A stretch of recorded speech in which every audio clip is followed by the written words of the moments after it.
Hole in My Life, Chapter 4, Pair of Jacks.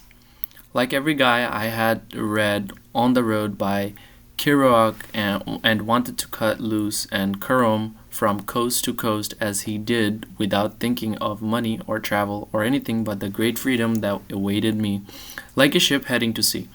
I was looking for a change. I wanted to see something beyond high school and the King's Court and a grocery store aisle lined with canned vegetables. And I was especially itchy to feel new things, to shed my skin and grow. I couldn't explain myself to anyone because I was only full of excited urges and notions and desires, kind of like the Hulk before he transforms. Plus, I had a strong sense that I needed to snap off my past in order to have a future. All year I had worked hard to keep myself together. I held my job, managed my own money, kept passing grades, and stayed out of deep trouble. But now my accomplishments just seemed like survival routines. And I wanted to move on to more romantic turf and find out who I was and what might happen to me when the rubber met the road. And of course, I wanted to write. I figured if I crisscrossed Florida from coast to coast as if I were tying up the laces on a high top sneaker, I would eventually stumble on something juicy to write about. I was full of hope. I had been reading constantly. I kept up my daily journal writing routine, logging my favorite quotes and building my vocabulary. And now it was time for me to stop being chippy high school writer and to challenge myself. So I began to shut down the bad attitude clearinghouse. I gave away all my thrift shop furnishings to whoever would take them. I gave my suit and jacket and stripped shirts and club ties and wingtips to a young guy who was looking for work. I kept my t-shirts and jeans and sneakers. I rounded up the little kids and passed out all my candy stash, which they gleefully devoured. They didn't save one piece for later, and as I watched them prance and dance around the parking lot like sugared up puppets, I told myself to stop rationing pleasure as if it were a paycheck. It was time to cut loose and have fun, not to worry about tomorrow. I wanted my candy too. Reading on the road, I felt more like Sal Paradise than Dean Moriarty. Sal was in love with everything and everybody. His eyes were as wide open as his heart. He recorded what he saw and what he felt in equal moments, as if he were balancing the great scales of observation and reflection. But Dean confused me. He just wanted to consume everything. He had to keep moving like a shark, and in the end, he was a tragic ghost of a person instead of a stream of Milky Way jazz under open highways. I wanted to move like Dean, but I wanted Sal's heart and soul. Unlike Sal and Dean, I didn't have years to string out a trip.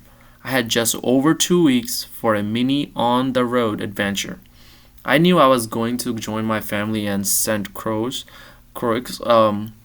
but first I figured I'd drive up to Jacksonville, see Stephen Crane's house, then work my way down the state to Key West and Hemingway's home, and finally drive back to Miami to ship the car.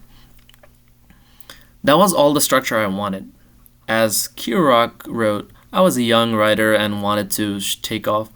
Somewhere along the line, I knew there would be girls, visions, everything. Somewhere along the line, the pearl would be handed to me. I wanted that pearl. I had spoken with my dad and told him I was putting off college and instead would help with his new company. I wasn't any good at construction, but I could drive the truck to pick up the crews and deliver supplies and work odd tasks in between. I told him I would be home in a few weeks. He said he was counting on me, and it felt good to be needed by him. We could spend some time together after such a long break, and I could save money for a college that was a better fit for me. I called a shipping company and made a date to ferry my car to St. Croix out of Port Everglades. I booked an air ticket for myself and thought that helping my father, saving a few bucks, and writing my own was all the purpose I needed. Then out of the blue, something happened that I hadn't planned on. My friend Tim Scanlon called. He wanted to visit. He graduated a year ahead of me and had been going to Florida State to study medicine on a full scholarship. He was a smart guy, and I knew him only because we had worked together at the grocery store. I didn't know any of his other friends, and he didn't know mine. The only reason he wanted to stay with me is he didn't want his parents to know he was in town. He wanted to have some fun before he settled in with them for the summer. I told him he could hide out at my place for a few days, but then I was leaving. That was good enough for him. I picked him up at the train station. He had changed in the last year. His hair was down to his shoulders. He wore a pair of ripped up jeans and Hendrix t-shirt. He looked like he hadn't slept in a week, and by the time he got to my car, he had already lit a joint. Want some? He asked. I hesitated and started the engine. I'm in pre-med, he said. It can't hurt you. I took a puff and another. After a few minutes I fell silent, and all my thoughts seemed big, very big. So endlessly big, I couldn't get out of them. My brain hummed along as one thought seeped into another. The concentration was incredible. If I had been reading a book, each page would have been the size of a Kansas wheat field. The space inside my mind seemed endless. After a while, he tapped me on the shoulder. Good stuff, he remarked. I forgot I was driving. Did I run any lights? I asked in panic. He grinned. I don't know, he replied and shrugged. I wasn't paying attention. I had already quit work, so we just lounged around my room for a few days. We were so high we hardly went out. The weed dazed us until we got hungry enough to drift down the street to a pizza parlor, where we'd order 2-for-1 large specials and burn sheets of skin off our upper palates on the first bite. Then, with food in our bellies, we'd straighten up a bit and go back to the room and smoke a joint and settle down to talk up a storm. He liked my books. I guess you read a lot, he said, digging through the open boxes. You ever read Hallucinations and Shamanism by Harner? Never heard of it, I replied. He's incredible, he said. He believes in hallucinogens are the way we get in touch with our animal past. That in our DNA is stored genetic memories of when we were an evolving species, and when you take the stuff the Indian of Brazil take, you will access your genetic library all the way back to cellular experience. That seemed impressive to me. He talked about a lot of books I'd never heard of, scientific books on animal communication, studies on dancing bees by Karl von Frisch, reports on enzyme exchange communication between termites. A book called Insect Societies by Edmund Wilson that linked human behavior to animals from apes to insects. All behavior is chemical, he said. Getting so excited he stood up and paced the room and beat his fist against the thighs. I pegged him as my Dean Moriarty and was happy he showed up with his wild genetic ideas. Your memory is just chemistry, your motivations, your everything.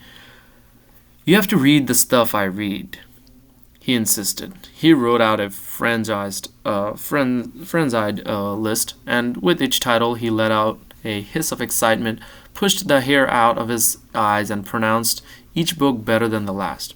This stuff on biocommunication is the future, he said. It will take you back to the why of everything. Remember when you were a little kid and kept asking why, and your parents gave you some half-baked answer? Well, these books get down to the root of the why. If you understand this stuff, you will understand everything. Religion, politics, psychology, art, the history of all human desire is entirely in our chemistry. He knew great stuff about biology and chemistry and medicine. I knew something about literature and what people plotted in their hearts and thought and suspected, but he knew the secret why behind each thought. I only knew how it looked once it happened. Once it went splat in my face, and suddenly I wanted to know why to everything. It seemed the most important desire I'd ever known. You have to read more science, man, he encouraged. It's opening doors on behavior. I mean, literature is good, but the literature of the future is going to be based on genetics, not on environments. Believe me, the stuff we're learning is heavy. Right away, I was disappointed that I wasn't going to college. I'd always believed in the maxim that the best way to predict the future was to create it. Now, the future appeared inaccessible to me. Without science, I was just another stimulus response cave dweller howling at the moon. I got lousy grades, I said, feeling as if I had already wasted my entire life. Don't sweat it, he sneered. You could go to any college in the world. You've got more than grades. You've got brains. But no money, I concluded, which is actually worse than being an idiot. Well, I can help you there, he started. Let's sell some weed and make some cash. He ran his hands through his long blonde hair.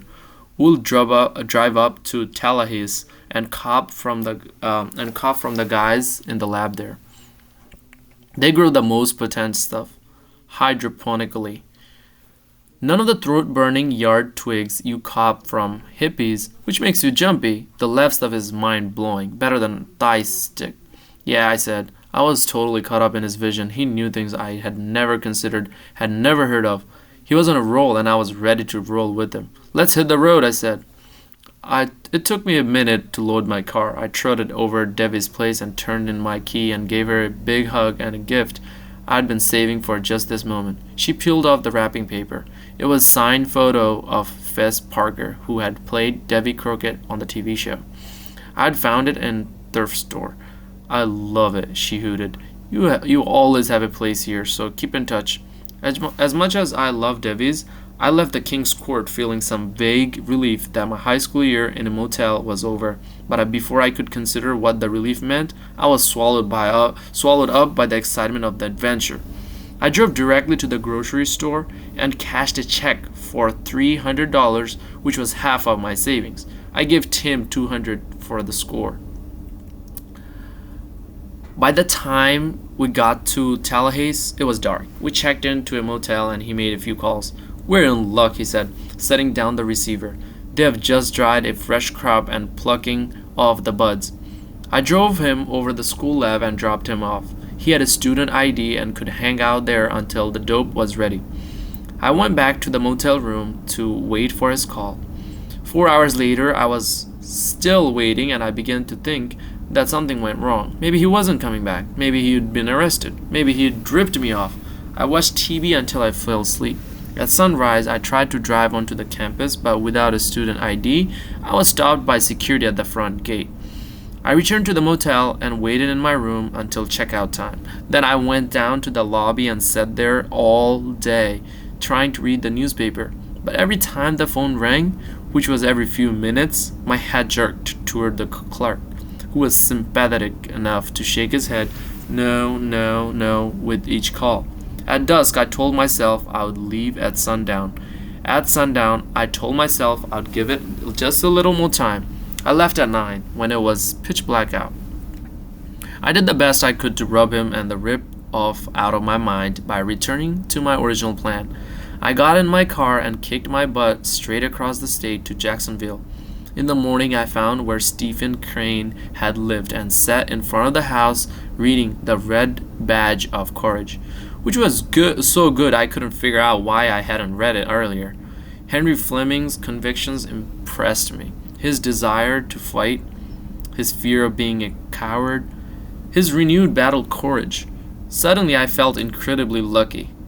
Like Henry, I sensed I was enlisting in something great too, writing, and that it was time for me to stop running away from it, but to face it head on. I was charged up with a renewed desire to write. I hopped in my car and blew out of Jacksonville and drove all day in the rain like a maniac toward the Keys. I stopped in Melbourne to get some gas and thought of Jim Morrison singing about how people are strange. I looked around the gas station. They sure were. I jumped back in my car and got going. Once I passed Miami, I began to see a steady stream of cars coming the other way, and I noticed no one but me was heading for Key West. I fiddled with my radio until I found a report that an early tropical storm was shifting north from Cuba and might hit the Keys with hurricane force winds by nightfall. I gunned my car and sped down the causeway, skipping from key to key until I arrived in Key West. It was already raining sideways, and the palm trees were wagging their leaves at me. I laughed out loud. It was thrilling. The whole place was boarded shut and taped up, but nothing could stop me from being there in the middle of it. I was still pumped on Henry Fleming's courage. He was waving a flag, and I was carrying a pen. I found a motel made of cinder blocks and checked in. I got a good rate. Then I went down to a gas station store and bought what candles, water, and food were left. When I returned to my room, I flicked the TV to the storm report and watched the almost a hurricane head our way. It never developed into more than a gale with 80-mile-an-hour gusts. It passed over us in the night, dumping a foot of rain and blowing down the weak trees. The greatest damage was done to the tourist industry. The vacationers had fled. Of course, it didn't help the TV station played Key Largo on one channel and documentary on the Great Hurricane of 1935 on the other. The hurricane had killed over 800 people who were fleeing by rescue train when a 12-foot surge of water whipped up by 200-mile-an-hour winds swamped the passenger cars and took them all away. When the bodies were finally collected, they were burned in tall pyres like Hindus on the Ganges. And when the rescuers ran out of driftwood, they buried the rest in mass graves. In the morning, when I emerged from my room, the locals were out and about cleaning up the mess, and a few drunken tourists were still celebrating their victory over nature. But the rest had fled and left the place to me. Right away, I started making my rounds. First, I went to Ernest Hemingway's house. He had killed himself on my birthday, my 10th birthday. He took a shotgun, put the barrel in his mouth, and pulled the trigger with his toe. My dad had read The Old Man and the Sea to me because it was a fishing story. I would have shot myself too, he said after reading the obituary in the paper, if it took me that long to catch a fish. Hemingway's house had survived the storm, except that the giant swimming pool was filled with brackish water and debris. Along with the magnificent sea turtle that I immediately named Ernest, I imagined the big man as wide across his back, tanned as the dark turtle, and just as unflappable as it did a slow breaststroke from end to end. I untangled an aluminum lawn chair which had brown into a manchineel tree. I sat down with my writing journal and grinned like an idiot. Just describing that huge, brooding turtle lumbering from the end to end was inspiring. I was so happy to be the first one on the scene and wrote down all my impressions, just as Hemingway did in Spain during the Civil War, and Crane after the sinking of Commodore. Suddenly, I remembered that John Hersey lived in Key West. His on-the-scene reportage of Hiroshima after the atomic bomb was incredible. These guys had gone into the heart of something raw and humanly transforming and had survived to write great books. They got their beginning as writers by going where the action was, to war, and I could too. With Vietnam on fire, the army was taking everyone they could get, but there was no guarantee I could be a journalist like Hersey. Instead, I could end up more like George Orwell and take a bullet through the neck. And there was something else. As much as I despised by the war, deep inside I felt I was a coward. Like Henry Fleming, I figured that when the bullets started chewing up the ground around me, I'd duck and run. I depressed myself. The only thing I had to write about was a turtle in Hemingway's pool. Moments before it seemed so romantic, now it seemed mundane. In order to buck up, I went searching for John Hersey's house. Maybe seeing where he lived would give me another boost of courage. I got in my car and drove to a market. There were guidebooks to Key West, but none of them gave his address. He was mentioned after Tennessee Williams and Elizabeth Bishop, whose addresses were listed. I went to Williams' house. It looked fine, except the little white gazebo he built for Jen Bolles had toppled over.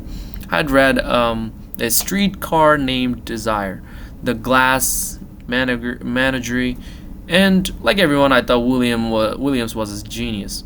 I hadn't read Jane Ballas's work, but knew her husband's book, The Delicate Prey, which was just about my favorite collection of stories in the world. Paul Bowles had gone to Morocco to write about Moroccans. I was hoping that Sand Crocs might be interesting to write about. Maybe I could begin to write something important there. I drove down to Elizabeth Bishop's small house. I hadn't read her poetry and wished I had. Someone once said that all writers should read into their weaknesses, and I was weak in poetry, but nothing could blunt my happiness. Fate, it seemed, had brought me down to Key West. Fate brought the storm, and I felt fated to write. I still didn't have anything significant to write about, so I just smoked another joint and recorded observations and reflections, just like Sal Paradise. And like Sal, I missed my Dean Moriarty. I wondered what had happened to Tim Scanlon, so I called his home in Plantation, Florida. His mom answered. "Is Tim there?" I asked. "You aren't Jack, are you?" she asked harshly. I told her I was Dave, his other friend. "Hey," he said when he came to the phone. "What's going down?" "What happened, man?"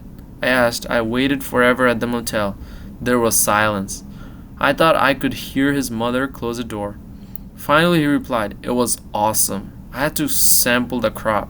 It was like the pure THC and sent me into a total genetic high. I couldn't tell where I was. Finally, I walked around the campus in a trance until security picked me up and called my folks. They had to drive up and get me, and now they're royally pissed."